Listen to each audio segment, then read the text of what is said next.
This morning, President Trump says phase 2 of the ceasefire in Gaza is underway, but phase 1 is not yet complete, with Hamas failing to release 24 of 28 bodies of hostages. So how will phase 2 get underway, and what will happen in a mostly destroyed Gaza in the meantime? Joining me now, retired Colonel Cedric Leighton, our CNN military analyst, and CNN Global Affairs analyst Kim Dozier. Thank you both for being here this morning.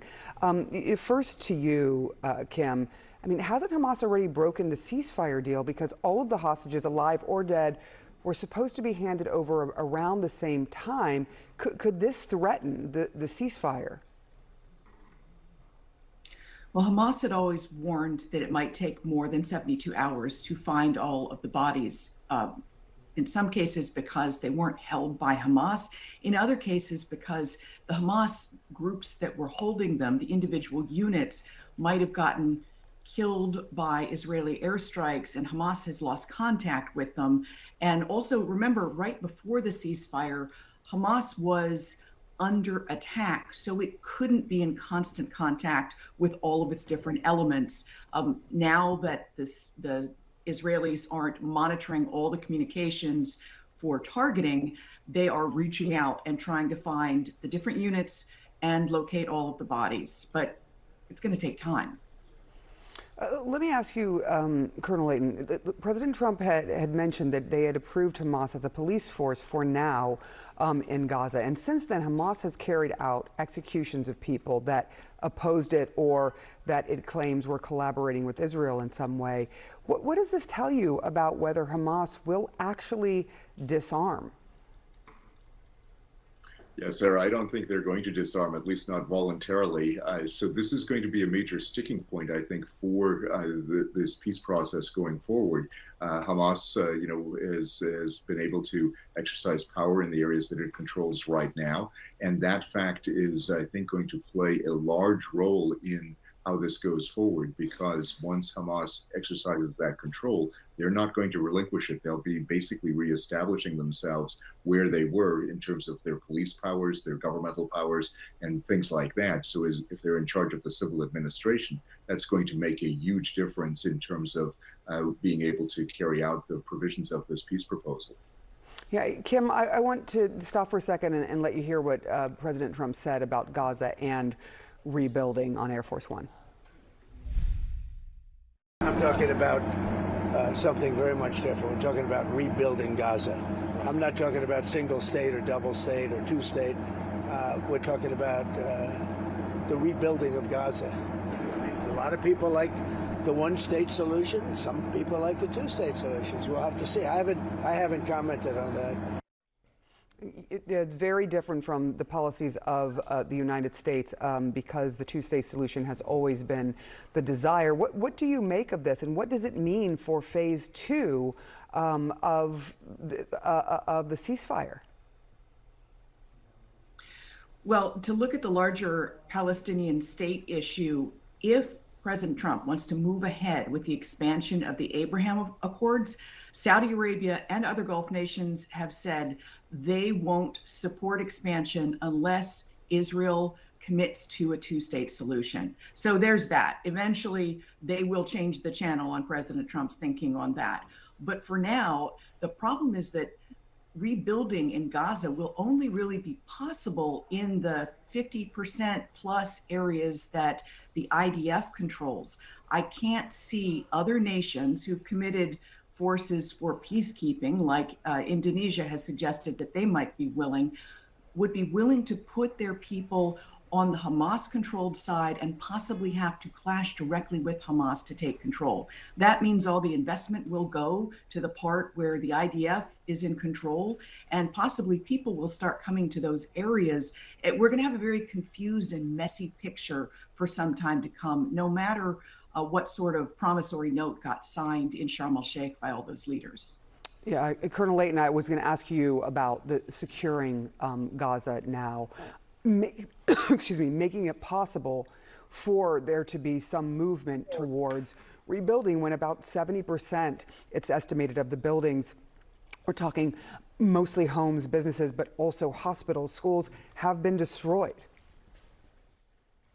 Yeah, that's exactly right, Sarah. UN is saying that that's the case, and some estimates are even higher than that in terms of the amount of destruction. But it's huge, the amount of destruction, regardless of which estimate you use. So that's going to complicate things. The basic thing that you have to do is you have to bring in all these forces. If you're going to have a peacekeeping force, as Kim mentioned, Indonesia is probably one of the major players in this particular aspect of it, along with several of the Arab nations.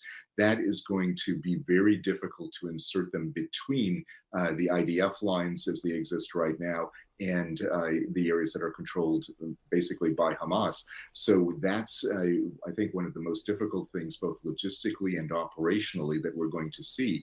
And if that's the case, then this peace process, the rebuilding, which really amounts to the rebuilding process, is going to have some major stumbling blocks associated with it, because if you don't have the security, you can't rebuild. That's basically the bottom line here. Phase two is the most critical thing going forward, but also the most complicated. Colonel Cedric Leighton, thank you so much to you, and Kimberly Dozier as well. Well, joining me now live from Beirut is Paul Salem. He is a current senior fellow as well as a former president and CEO of the Middle East Institute. Appreciate you being with us. Thank you for having me. So after watching the emotional return home of all 20 living hostages, the signing of the ceasefire agreement and the release of nearly 2,000 Palestinian prisoners, President Trump says phase two of his peace plan has now begun. How hard will this next phase be, given it will require the disarming of Hamas and the implementation of Gaza's security and governance?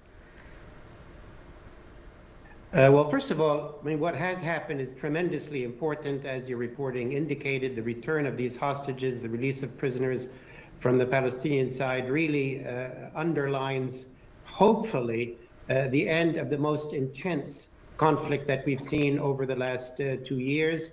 And the return of these hostages and prisoners for their families and loved ones is a tremendous achievement. I think President Trump deserves a lot of credit for that, as well as the Arab mediators that put a lot of pressure on Hamas as well. But indeed, the second step or the second phase of this agreement, I think, will be much more difficult to implement. On the Hamas side, as mentioned, they have not agreed to disarm. They don't want to deal themselves out of the Palestinian future, neither politically nor militarily. They have given up the hostages, and that means they've given up a lot of leverage. But they can also hope that maybe Israeli assaults on them will be less severe now that the hostages have been released. On the Israeli side, the Netanyahu government and his right-wing allies, Smotrich and Ben Gvir, all of them, I think, are not enthusiastic of bringing back another Palestinian authority of some kind into Gaza. That would limit their ability to operate in Gaza. They don't trust Hamas. They will leverage the fact that Hamas is not disarming in order not to give concessions on their side. And they are certainly not enthusiastic about bringing other armies, whether Arab armies or European armies, into Gaza. That would also limit their ability to move forward. So I think it's really President Trump's insistence, which is going to be critical. Will he be able to maintain his pressure and his focus, as well as other regional players? So where does all this leave a two-state solution, given Benjamin Netanyahu has rejected it and President Trump sidestepped the issue when asked about it before heading back to Washington, saying we'll just have to see what happens if the US president refuses to commit to a Palestinian state in the end? Well, I think it's very clear that the current Israeli government, much of Israeli public opinion, the current Knesset, has pretty much ruled out a two-state solution for now. Prime Minister Netanyahu is facing a challenging political year. There will be elections for the Knesset sometime, either in November of next year or before that. So he's going to be very focused on his own short-term political survival. And given public opinion in Israel today, that will have to include not going towards talks towards a new two-state solution. That's why I think he and his government will be doing all they can to drag their feet on that issue. And I don't think U.S. pressure will be able to force Israel to go in that direction. But I think the two-state solution, at the end of the day, maybe it's a difficult solution, it's complex, Its conditions don't seem to be there today, but there is no better solution. There's no other solution. But I think it will require the emergence of a new leadership in Israel. The Arab world is completely for it, ready to engage in all ways. The Palestinian Authority has been trying for it for decades. So I think it will require change in Israel, continued pressure from the United States in order to get there.